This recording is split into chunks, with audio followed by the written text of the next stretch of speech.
समय की बात है, एक गांव में एक संत का आगमन हुआ। उनके ज्ञान और उनकी सादगी के चर्चे दूर दूर तक फैले हुए थे। संत के पास लोग अपनी समस्याएं लेकर आते और वे उन्हें सरल शब्दों में जीवन की सच्चाई समझाते। एक दिन गांव का एक युवक संत के पास आया। वह जीवन में बहुत दुखी और परेशान था। उसने संत से कहा, महाराज, मैं जीवन में कभी भी खुश नहीं रह पाता। जितनी भी मेहनत करता हूँ, उतना ही निराश हो जाता हूँ। मैं सच का रास्ता अपनाना चाहता हूँ, पर समझ नहीं आता कि कैसे। संत ने उसे मुस्कुराते हुए देखा और कहा, बेटा, सत्य का रास्ता कठिन जरूर है, लेकिन यह वही मार्ग है जो हमें असली शांति और सच्चा सुख देता है। परंतु इस मार्ग पर चलने के लिए सबसे पहले तुम्हें अपने भीतर की इच्छाओं और भयों का त्याग करना होगा। संत ने उसे एक कथा सुनाई। एक बार एक साधक जंगल में तपस्या कर रहा था।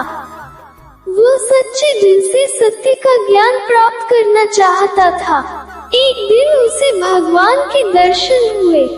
भगवान ने कहा, मैं तुम्हारे तप से प्रसन्न हूँ, मांगो, क्या चाहिए? साधक ने जवाब दिया, भगवान, मुझे सत्य का मार्ग दिखाएं। भगवान ने कहा, तुम्हें अपनी अहंकार, मोह और इच्छाओं का त्याग करना होगा। सत्य उन्हीं को मिलता है जो अपने भीतर के अंधकार को दूर कर देते हैं। साधक ने वैसा ही किया और उसे सत्य का मार्ग प्राप्त हुआ।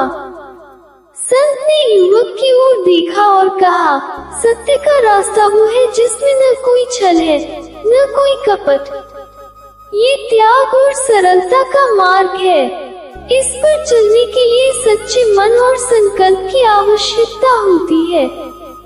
युवक ने संत के चरणों में प्रणाम किया और सत्य के मार्ग पर चलने का संकल्प लिया।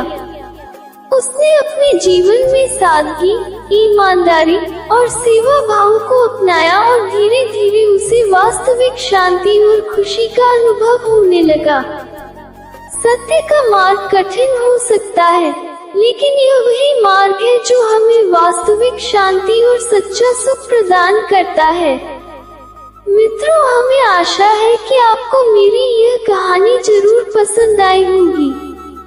तो मेरे चैनल पारुल धर्म स्टोरी को लाइक और सब्सक्राइब जरूर कर लें, जिससे आपको ऐसी ही ज्ञानवर्धक जानकारी मिलती रहे। धन्यवाद।